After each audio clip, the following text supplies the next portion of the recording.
물질의 이중성, 물질의 이중성 이제 마지막으로 학습지 하겠습니다. 물질파라고 하는 것은 드브로이라고 하는 대학원생, 당시에 대학원생이 박사학위 논문을 써야 되는데, 상대성 이론에서 나오는 공식이 있었어요. 자, 그 공식이 뭐 2의 제곱은 뭐 2는 이퀄 뭐 PC 플러스 M0 C제곱 뭐 이런 공식이었어요. 상대성 이론에서 쭉 유도를 하다 보면은 이런 공식이 나와요. 그러니까 이제 4차원 세계를 이해를 하다 보면 이게 나와요. 자, 그런데 여기에서 이것을 질량이 0인 물체는 M0는 0이니까 놔두고 에너지가 0이니까 그래서 E는 이퀄 PC 하고 또 우리가 광량자설에서 E는 이퀄 HF라고 그랬잖아요. 이게 무슨 관계가 있나 해가지고 이걸 두 식을 이렇게 같게 놓은 거예요. 자, HF는 람다분의 HC하고 같죠. 그러면 이것은 PC하고 같다 얘기야. 그래서 C하고 C가 이렇게 약분이 돼. 그럼 어떻게 돼요? P는 람다분의 H 이렇게 나오는 거예요. 그래서 람다는 P분의 H. 그럼 P는 운동량이니까 질량 곱하기 속도 MV분의 H. 가지고 이 논문을 A4 용지로 한 장으로 만들어서 한 장. A4 용지로 한 장으로 만들어서 박사학위 논문을 쓰려고 하는데요, 교수님 하면서 지도교수한테 갖다 줬는데 지도교수가 이걸 보고 도대체 뭔지 이게 무슨 말이야 이게. 그래서 상대성 이론이라고 그러니까 자기도 잘 상대성 이론이 그때 당시에 지도교수가 이해가 안 되니까 그 상대성 이론을 잘 알고 있는 아인슈타인한테 편지를 보냈어요. 내 밑에 제자 대학원생이 박사학위 논문을 쓴다고 당신 거 상대성 이론을 가지고 이렇게 써왔는데 이게 도대체 무슨 말인지 나는 잘 이해가 안 된다. 당신이 봤을 때 이 학생을 박사학위를 줘도 되겠는지 아인슈타인한테 물었어요. 그랬더니 아인슈타인이 훌륭한 학생이다. 나는 미처 그런 걸 생각도 못했다. 이렇게 한 거예요. 자, 그래가지고 이게 이 공식이 탄생을 했어요. 그래가지고 드브로이가 일약 스타가 된 거예요. 박사학위 받았지 이 논문으로 A4 용지 한 장짜리 가지고 다른 사람은 3년 4년 논문을 써도 통과가 안 되는 판에 박사학위가 그 아인슈타인이 인정해줬다 그래가지고 상대성 이론을 정확하게 이해한 사람이라 그래가지고 교수 자리도 마련했지. 일평생 이거 하나 딱 논문 써갖고 드브로이는 편하게 살았어요. 그래서 여러분들도 남의 논문을 잘 찾아보시기 바랍니다. 논문을 많이 읽어봐야 돼요. 자, 그래서 이제 이것은 바로 뭐냐면은 물질파라고 하는 것은 자, 입자인 전자도 우리가 입자의 성질을 가지고 있단 말이에요. 전자기파가. 그러면은 입자라고 생각했던 전자나 양성자, 중성자 이런 것들이 나타내는 파동이다. 그래서 이것을 물질파라고 부른다 이게. 자, 그래서 물질파의 공식 자 여기에서 나왔다. 그러면 이제 이건 이론 물리학자들이 아인슈타인, 뉴턴, 뭐 드브로이 이런 사람이 이론 물리학자야. 이론 물리학자 수학적으로 공식을 이렇게 만들어내는 거. 그러면 이제 이걸 실험을 해야 돼. 실험을 한 사람들이 누구냐? 톰슨, GP 톰슨이 있고 JJ 톰슨이 있는데 JJ 톰슨은 아빠 톰슨이야. 아빠 톰슨. 아버지 톰슨은 전자를 발견했어요. 전자를 발견해갖고 1901년인가 2년인가 노벨 물리학상을 받았어요. 이때 5살 먹은 아들, 둘째 아들 GP 톰슨을 데리고 물리학상을 받으러 갔죠. 그런데 이 5살짜리가 나중에 커서 전자의 파동성을 가지고 또 노벨상을 받아요. 실험을 했어요. 자, 이 전자 빔이라고 하는 것은 전자는 그때까지는 입자라고 생각을 했는데 전자를 거의 빛의 속도에 가깝게 빠르게 가속을 시켜서 작은 구멍에다가 땅 하고 막 쪼여줬더니 이렇게 회절무늬가 나타났어요. 회절이라고 하는 것은 파동에서 나타나는 거거든요. 그러면 X선이라고 하는 것은 빛이니까 빛은 파동이죠. 그때 당시에. 봐봐. 파동하고 똑같은 회절무늬가 나타났어. 입자인 전자가 이렇게 된 거예요. 그래서 전자빔을 금속박에 입사시켜서 회절무늬를 얻었어요. 그러면 전자빔, 물질파 회절무늬가 X선 회절무늬하고 똑같아. 즉 입자인 전자가 파동의 성질을 갖는구나. 파동의 성질을 갖는구나. 입자도 파동의 성질을 갖는구나. 자, 그 다음에 이제 영의 이중간섭 실험. 선생님이 교실에서 보여줬죠. 이중간섭 실험. 자, 그러면은 전자빔, 전자를 쏘아보자. 이게 이중슬릿에다가. 그랬더니 이렇게 전자가 간섭무늬가 나타났어요. 간섭무늬가. 자, 레이저를 쏘았어. 위에는 레이저를 쏘면 이렇게 줄무늬가 나타나죠. 이것과 이것이 똑같이 나타나지 않냐. 그러니까 즉 전자가 간섭무늬를 만들었으니까 파동의 성질을 갖네. 이러는 거예요. 그래서 레이저하고 전자빔 모두 이중슬릿을 통과했더니 간섭무늬가 나왔어요.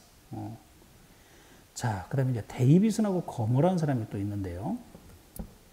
데이비슨하고 거머라는 이 두 실험 물리학자는 뭘 실험을 했냐 하면 여기에서 니켈 결정에다가, 니켈이 고체잖아요.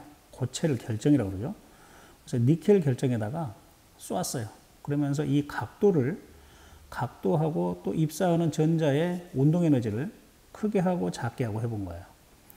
그러면은 니켈 원자가 쭉 이렇게 니켈 원자가 있을 거 아니에요. 니켈 원자가. 자, 그러면은 여기에 엑스레이가 와가지고 반사하고, 여기에 이 원자의 엑스레이가 와가지고 반사하고, 해가지고 이 반사한 녀석들이 보강간섭이 일어나요. 약 50도에서. 자, 그래가지고 이게 바로 뭐냐면은 이 니켈 원자가 하는 이 역할이 뭐냐면은 여기 이중슬릿에서 슬릿 역할을 하거든요. 슬릿 역할. 이렇게 반사해주고 그러면은. 자, 그래서 니켈과 니켈 원자 간격을 얼마다 하는 걸 알아냈어요. 처음으로. 그래서 금속에 있는 니켈의 고체에 거기에 니켈 원자와 원자 사이가 0.091 10의 마이너스 9승메타. 이렇게. 그래서 이제 원자와 원자 사이에 이렇게 떨어져 있다. 이 간격으로 떨어져 있다라고 하는 것을 알아냈어요. 즉, 이것도 바로 뭐냐면은 이것은 무엇을 말하는 거냐면 전자가 간섭무늬를 나타낸 거예요. 여기에서 피크를 나타냈다는 거예요. 50도에서. 간섭무늬예요. 그래서 어떤 거냐? 보강간섭무늬가 나타났다는 거예요. 이때 피크가 났다고 하는 것은 즉 지금까지 실험한 것 모두가 다 뭐예요? 우리에게 알려준 것은 입자가 파동의 성질을 가지고 있다라고 하는 것을 실험 물리학자들이 실험을 했어요. 그래서 데이비슨 거머, 그 다음에 G.P. 톰슨, 또 이걸 주장했던 물질파를 주장했던 누구? 드브로이. 이 사람들이 1926년에, 그러니까 27년인가? 이 3년 후에, 드브로이, 자, 이 3년 후에, 발표한 지 3년 후에 노벨상을 받았어요. 자, 그래서 드브로이는 연습장에다가 이거 좀 끌적끌적 해가지고 A4 용지 한 장에다가 박사학위 받았지. 평생 직장인 교수직을 얻었지. 세 번째 노벨상을 받았지. 그래서 선생님이 봤을 때는 이 드브로이 같은 사람이 가장 물리학에서 편하게 평생 동안 지위를 놓고 살았지 않냐. 그래서 여러분들이 최신의 논문을 쳐다보고 있어야 된다라는 거예요. 자, 그 다음에 그러면 이제 또 정리를 한번 해보자. 우리가 꼭 물질을 전자라고만 하냐? 우리는 야구공하고 전자하고 한번 비교를 한번 해보자라는 거예요. 야구공. 그래서 선생님이 인터넷에서 찾아보니까 야구공의 무게가 질량이 145g인데 선생님이 계산하기 좋게 150g으로 했어요. 규격이 145g이더라고. 그 다음에 이제 지금 그 양현종 투수가 약 한 144km, 145km 던지거든요. 그럼 이걸 초속으로 바꿔야 돼요. 그러면 40m/s, 1초에 40m 가는 거예요. 근데 투수가 던지는 그 불펜에서 포수까지 거리가 15m거든요. 그러니까 0.5초 정도밖에 안 걸려요. 0.5초, 0.45초 정도. 자, 0.4초, 0.34초 뭐 이렇게 걸려요. 자, 그러면은 야구공은 왜 우리가 봤을 때 파동성을 안 나타나느냐? 파동성이 없거든요. 왜 그런가 봤더니 계산을 해봤어요. 선생님도 물론 전자계산기로 계산을 하죠. 여기는. 자, 파장을 계산해봤어요. 파장을. 야구공 파장을 구해봤더니 150g을 그대로 집어넣으면 안 되고 킬로그램으로 집어넣어야 돼요. 항상 0.15kg. 그 다음에 40m/s. H 값은 6.63 곱하기 10의 마이너스 34승 줄세크 했더니 1.1 곱하기 10의 마이너스 34승 미터가 나왔어. 이게 뭐냐면 파장이야, 파장. 마이너스 34라고 하는 것은 우리가 측정할 수가 없는 영역이에요. 그래서 파장이 너무 짧아서 파장의 측정이 불가능해요. 마이너스 34승은 거의 0이나 똑같아요. 파장이 0이다. 그러니까 파동성보다는 입자성만 나타나는 거야. 그래서 우리가 야구공을 입자로 보는 거죠. 그러면 막 지그재그로 움직이면서 가는 거 안 봤죠. 자, 그런데 전자는 어떻게 되느냐? 전자는 질량이 10의 마이너스 31승 kg이에요. 속도는 빛의 속도하고 거의 비슷해요. 이게 이퀄에다가 위에 이렇게 점을 이렇게 찍었잖아요. 그럼 거의 같다 이런 뜻이에요. 예. 이퀄이 아니고. 뭔 말이냐면은 지금 우리나라의 포항공대에 방사 광가속기라고 있는데 포항공대 방사 광가속기는 포항 시내 전체를 휙 한 바퀴 돌아요. 한 30km를 돌아요. 그런데 거기에서 나오는 그 전자의 속도는 1초에 약 30cm 정도 덜 가요. 빛의 속도보다. 빛보다 1초에 30cm 덜 가요. 여러분들 30cm 자 한번 봐봐. 빛은 30cm를 1초에 더 가는데 전자는 더 못 가. 그러니까 거의 빛의 속도가 가까운 거야, 사실은. 자, 그래서 3 곱하기 18승/s로 계산을 해봤어요. 역시 전자계산기로 딱딱딱 눌러서 계산해 봤더니 6.63 곱하기 10-34승 줄세크가 분자, 분모에는 m 9.1 곱하기 10-31승 곱하기 또 빛의 속도 3 곱하기 10의 8 이렇게 했더니 2.42 곱하기 10-12승 미터가 나타나. 자, 이러면은 이것은 X선 파장 정도거든요. 10-12승이면. X선도 빛이니까 파동이죠. 그래서 파동성이 나타나는 거야. X선 정도 파장이에요. 그래서 전자는 파동성이 나타나는구나. 전자는 우리가 분명히 봤을 때 입자인데 입자가 빠른 속도로 달리니까 이중성을 나타내네. 입자가 파동성을 나타내네. 이거예요. 그래서 전자는 물질파의 파장을 갖고 있지만 야구공은 물질파의 파장이 이론적으로는 나오지만 10-34승은 없는 거나 마찬가지다.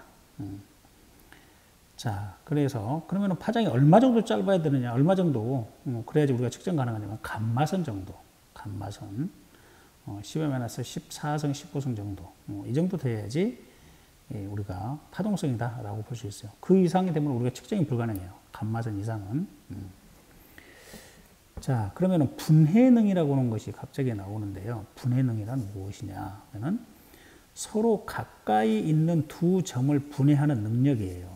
즉, 우리가 어떤 것을 이제 확대해서 보잖아요. 현미경으로 세포를 관찰을 하려고 그래. 그런데 그 세포가 가만히 하나만 있는 게 아니라 여러 개 막 있잖아요. 근데 이 세포인지 저 세포인지 분간이 안 가. 그래서 분해할 수 있는 능력을 분해능이라고 그래. 그래서 망원경이랄지 현미경의 경우 렌즈 크기가 클수록 분해능이 우수해요. 그래서 여러분들 전파망원경 봐봐. 얼마나 지름이 큰가. 그래서 이제 천문대에 가면은 여러분들이 가지고 있는 쌍안경은 지름이 작죠. 그런데 저기 이제 천문대 같은 데 가서 보면은 지름이 뭐 1m, 2m 이래요. 그런 망원경을 본다는 거야. 왜?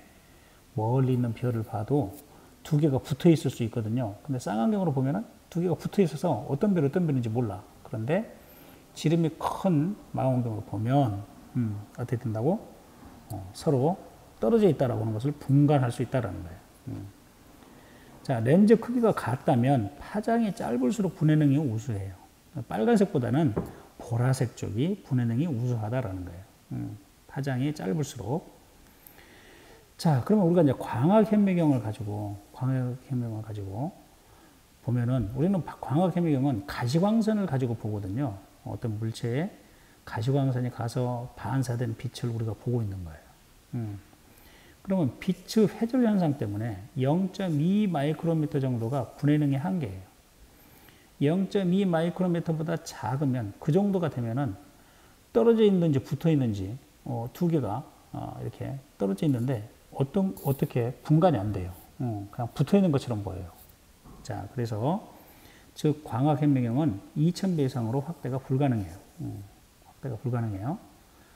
그래서 이제 우리가 현미경으로 볼 수 없는 것들이 많이 있어요. 우리 이제 사람 같은 경우 사람 같은 경우 남자의 정자 같은 경우는요 전자현미경으로 봐야 돼요. 광학현미경으로 볼 수가 없어요. 그렇다면은 이미 전에 정자가 올챙이 모습이다라고 하는 것을 알았겠죠. 지난번에 설명했지만 사람의 모습을 가장 작게 그렇게 해가지고 정자에 심어져 있고, 그 다음에 난자 속에 들어갈 때는 난자는 영양분, 밭을 제공하는 거고, 남자의 정자는 씨앗, 밭에 뿌리는 씨앗처럼 그렇게 생각을 했어요. 그래서 남자의 성을 따르게 된다 그랬죠. 동서양이 다.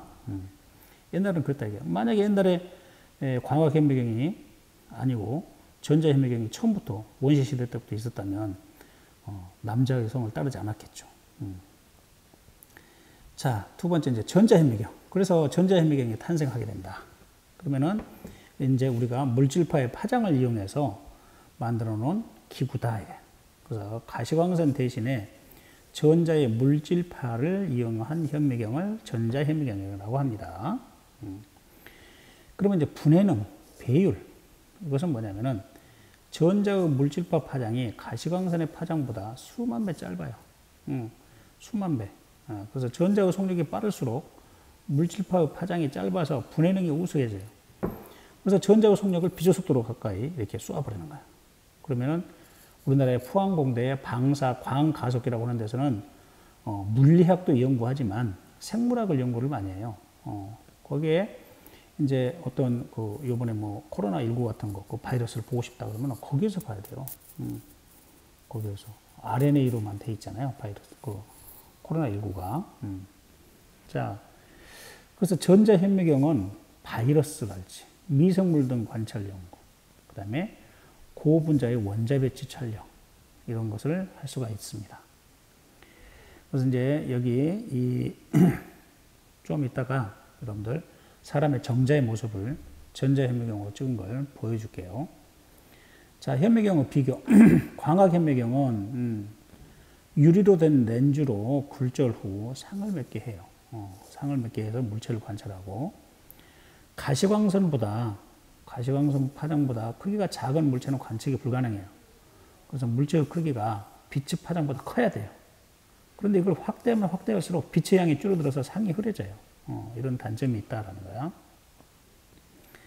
자, 그 다음에 이제 투과현미경이에요. 투과현미경을 TEM이라고 불러요. 자, 전자빔을 얇은 시료에 투과시켜요. 형광 스크린이 형성된 시료의 2차원 단면 구조의 상을 관찰할 수 있고, 분해능이 아주 좋아요. 세포 내부 구조의 관찰에 용이해요. TEM, 투과현미경. 자, 그 다음에 이제 주사현미경. 주사라고 하는 것은 쪼여준다는 뜻이에요. 주사시킨다, 주사. 자, 이것은 가속된 전자빔을 시료 표면에 쪼이면은 튀어나온 전자를 검출해가지고 시료의 입체상을 관찰해요. 자, 분해능은 TEM보다 떨어지지만 시료의 입체 영상을 볼 수 있는 장점이 있어요. 자, 이렇게 해서 물질의 이중성을 이용한 전자현미경까지 여러분들 이제 다 마쳤고요. 잠시 후 여러분들 또 전자현미경으로 사람의 정자의 모습을 한번 보도록 하겠습니다.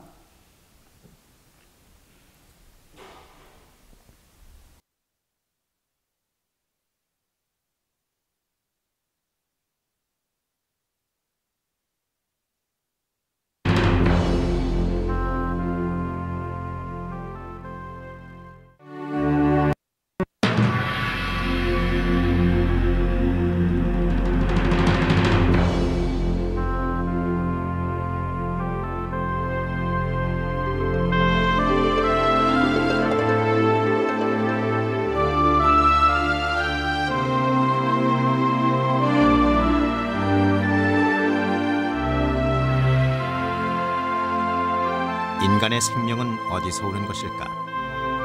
난자와 정자의 만남에서 시작되는 생명 탄생의 비밀. 엄마의 자궁 속에서 펼쳐지는 280일간의 경이로운 생명 탄생 과정을 담은 세계 최고의 생명 다큐멘터리. 생명의 신비.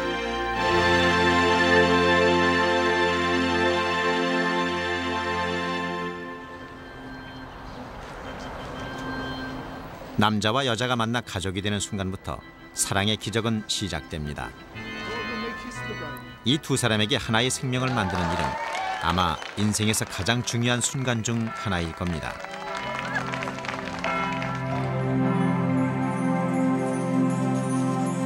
부모로부터 자식까지 사람이 가진 유전자는 수백만 년간 이어져 왔습니다. 그 1등 공신이 바로 이 정자입니다. 정자는 하루에 1억 개나 만들어지는데 놀랍게도 이 많은 수의 정자가 각각 태아에게 전달될 서로 다른 특정한 유전 물질을 갖고 있습니다.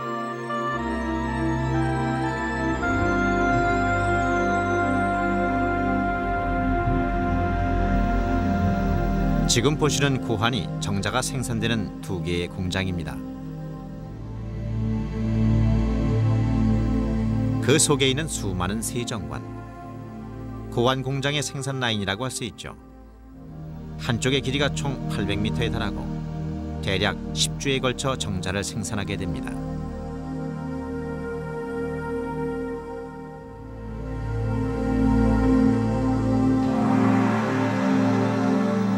이것이 바로 세정관의 단면도입니다.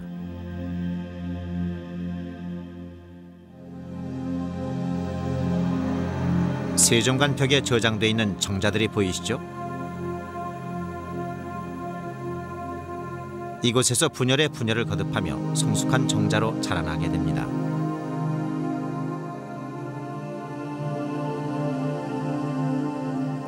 이렇게 몇 주 동안의 성숙 과정을 거친 뒤에야 비로소 머리와 몸통, 꼬리를 가진 온전한 정자가 됩니다. 완전히 다 자란 이 정자에겐 곧 아빠의 유전자를 전달할 임무가 주어지게 되죠. 하지만 염색체 수가 23개로 줄었기 때문에 또 다른 반쪽, 난자를 만나야만 염색체 46개를 가진 완벽한 하나가 됩니다. 하지만 정자에게 주어진 시간은 단 5일. 서두르지 않으면 살아남을 수 없습니다.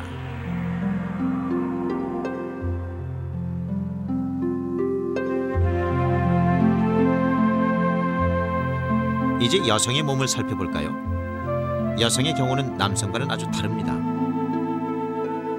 남성의 정자가 1만 군데라면 여성의 난자는 소수청의 부대라고 할 수 있습니다.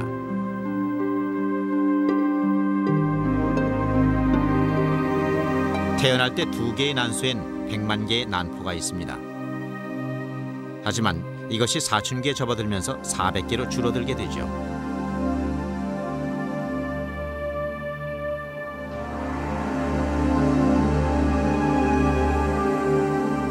이 400개의 난포만이 성숙해 난자가 될 수 있는데요. 이것이 주기에 맞춰 한 달에 1개씩만 난소에서 배출됩니다.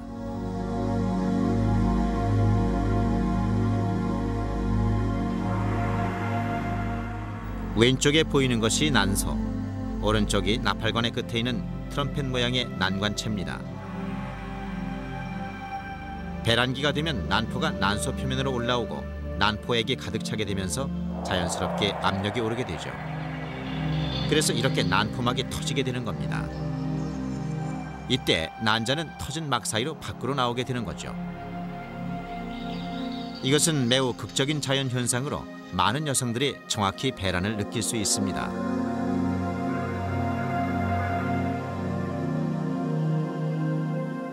일단 난자가 복강 내로 나가게 되면 그때부터는 주변의 영양세포들이 난자에게 양분을 공급해 줍니다.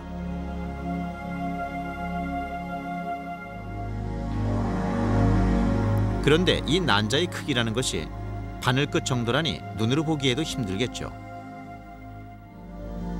이제 난관체가 난자를 낚아채면 마침내 난관체 속으로 빨려 들어간 난자는 서서히 자궁 쪽으로 운반됩니다.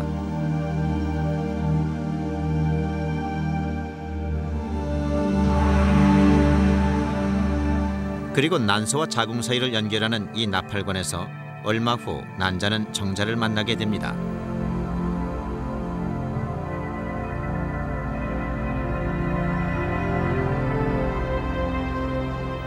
실제 나팔관의 길이는 2.4cm, 짧은 거리 같지만 난자를 운반하는 데에는 4일이라는 기간이 걸립니다.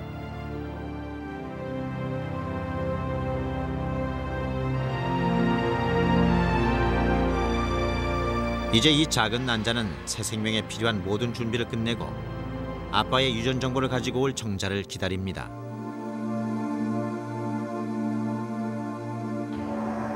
단 시간이 없는 건 난자도 마찬가지입니다. 24시간 내에 정자를 만나지 못하면 그대로 사라져버리니까요.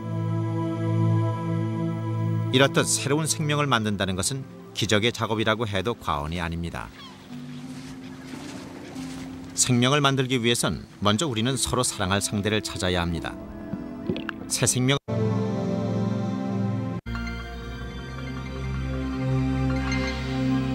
1cm를 전진하는데 1000번이나 꼬리를 흔들다 보면 이젠 남은 건 겨우 몇천 마리 정도.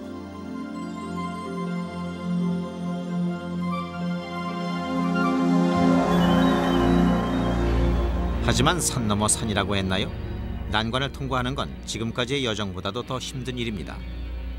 나팔관 점막에 붙어있는 수많은 선모들의 방해를 뚫기 위해 마지막 총력전을 펼쳐야 하니까요. 그리고 아직 배란이 되지 않았을 땐 5일이라는 긴 기다림도 이겨내야 합니다.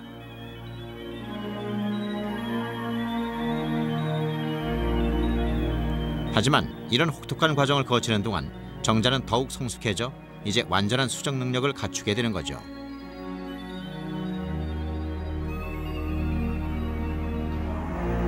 이제 단 몇백 마리만이 난자 근처에 도달한 모습이 보이는군요. 그러나 그 중에서 또다시 선택된 몇 마리만이 난자를 직접 만날 수가 있습니다.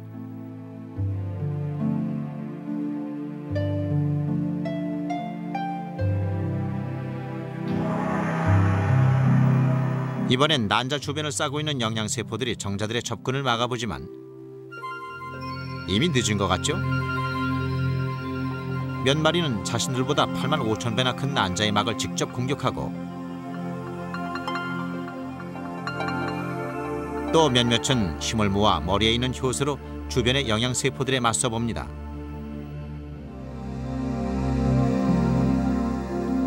(2만 번) 이상 꼬리를 흔들며 먼 길을 달려온 끝에 드디어 몇 개의 정자가 난자를 만났습니다만 마지막 관문이 기다리고 있습니다. 난자를 싸고 있는 이 딱딱한 껍질을 깨야만 하는데요. 다행스럽게도 정자가 껍질에 닿으면 그 단백질과 정자의 효소가 엉키면서 정자의 머리엔 큰 변화가 생기게 됩니다. 이쯤 되면 쓰고 있던 헬멧까지 벗어던지고 마지막 장벽을 뚫기 위해 안간 힘을 다합니다.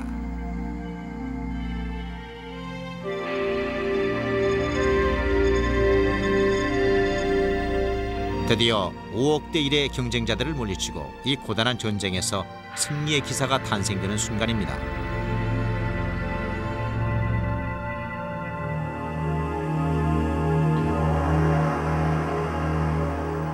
그 순간부터 난자 속에 들어간 정자와 난자의 세포막 사이엔 변화가 일어나 장벽을 만들게 되죠. 이것은 다른 정자의 침입을 방지하기 위해서입니다.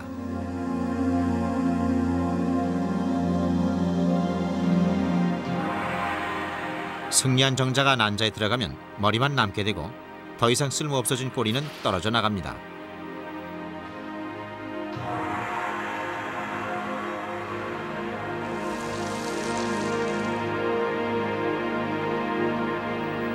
결국 가장 중요한 부분만 남은 거죠. 이젠 목숨을 걸고 이곳까지 가져온 유전자 보따리를 풀어놓게 되는데요. 그 속엔 난자의 염색체를 채워줄 나머지 23개의 염색체가 들어있겠죠.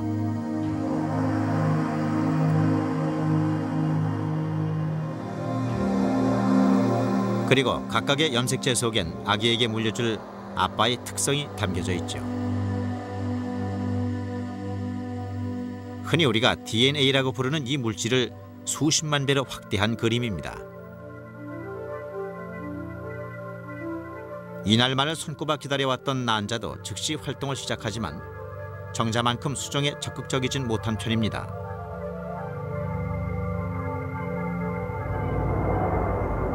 정자가 풀어놓은 유전자 보따리의 반은 작은 세포로 변해 끝내는 퇴화되고 쓸모없어져 이렇게 난자막 밖으로 버려집니다.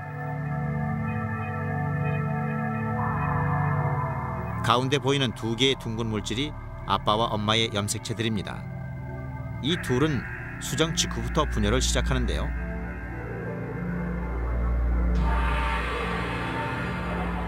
이때는 임신 기간 중 가장 중요한 시기이기 때문에 작은 실수가 아기를 죽게 하거나 기형을 만들게 됩니다.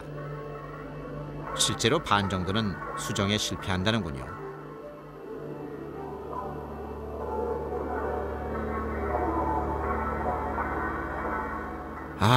이번엔 성공적인 것 같습니다.